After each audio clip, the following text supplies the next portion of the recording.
আজ বিএনপিকে নিয়ে কয়েকটি কথা বলতে চাই। আমি মনে করি যে বিএনপির কঠিন বিপদ শেষ হয়েছে। জেল, জুলুম, নির্যাতন, হয়রানি, বাড়ি থেকে পালিয়ে বেড়ানো বছর পর বছর, এগুলো শেষ হয়েছে। এর মধ্যেই বিএনপির হাজার হাজার কারাবন্দী নেতা মুক্তিও পেয়েছে। কিন্তু বিএনপির সামনে এখন কঠিন চ্যালেঞ্জ অপেক্ষা করছে, কঠিন পরীক্ষা অপেক্ষা করছে। কঠিন বিপদ শেষ হয়েছে, কিন্তু কঠিন পরীক্ষা শেষ হয়নি। সেটা আবার কি? অলরেডি শোনা যাচ্ছে বিএনপির বিভিন্ন পর্যায়ের নেতাকর্মীরা, বিএনপির বিভিন্ন অঙ্গ সংগঠনের লোকজন, তারা চাঁদাবাজি শুরু করেছে, দখলবাজি শুরু করেছে। তাই যদি হয়, এর মধ্যে কিন্তু খুনোখুনি হয়েছে ফরিদপুরে। যদিও আমরা দেখেছি যে সঙ্গে সঙ্গেই জড়িত দুই কেন্দ্রীয় নেতার পদ স্থগিত করা হয়েছে। This is good sign.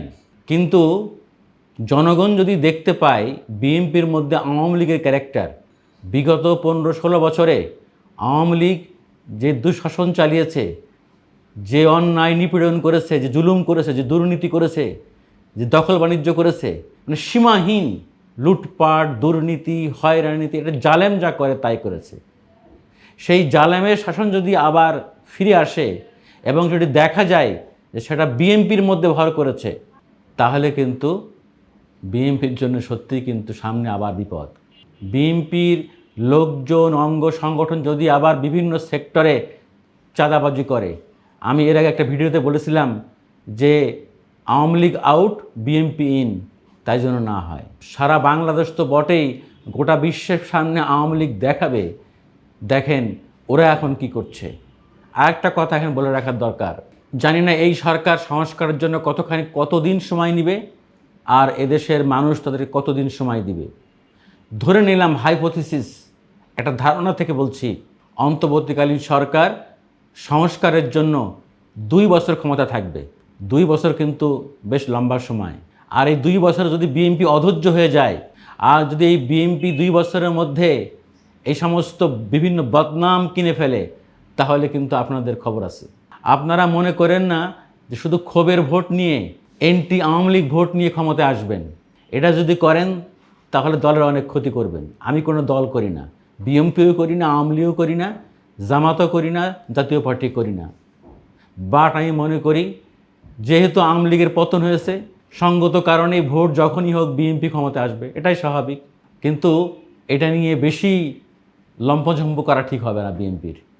বিএনপির উচিত হবে জনগণের কাছে ফিরে যাওয়া, প্রকৃত জনসমর্থন আদায় করা, মানুষের কাছে, গণমানুষের কাছে জনপ্রিয়তা হওয়া। যে মানুষ আওয়ামী লীগের ভোট দেবে না ঘৃণায়, ক্ষোভে, রাগে, সেই ভোট দেবে ধানের শীষে। ভালো কথা, আপনারা বিপুল ভোটে ক্ষমতা আসলেন অনেক সিট নিয়ে, তারপরে কি হবে? ওই যে বলি আমরা, স্বাধীনতা অর্জন করা যতটা না কঠিন, তার চেয়ে বেশি কঠিন স্বাধীনতা ধরে রাখা। অতএব সাধু সাবধান।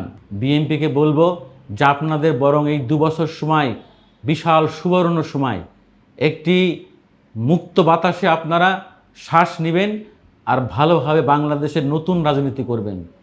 আগেকার রাজনীতি করলে কিন্তু আপনারা ভুল ফাঁদে পা দিবেন। এই জনগণ কিন্তু আপনাদেরকে কিন্তু আবার আস্থা করে নিক্ষেপ করবে। এটা মনে করেন না যে আপনারা যা ইচ্ছে তাই করবেন আর জনগণ আপনাদেরকে সাধুবাদ জানাবে, ভোট দিবে, ক্ষমতা আসবেন। যে জনগণ, যেই ছাত্র জনতার বুকে তাজা রক্ত ঢেলে দিয়ে এই স্বাধীনতা নিয়ে আসতে পারছে, নতুন বিজয় ছিনিয়ে আনতে পারছে, সেই জনগণের, সেই বিক্ষুব্ধ ছাত্র জনতার 1 মিনিট সময় লাগবে না আপনাদেরকে ছুঁড়ে ফেলে দিতে। অতএব বিএনপির সামনে বিশাল সুযোগ এবং বিশাল পরীক্ষাও বটে। ধন্যবাদ। আজকের মতো এখানে শেষ করছি। আল্লাহ হাফেজ।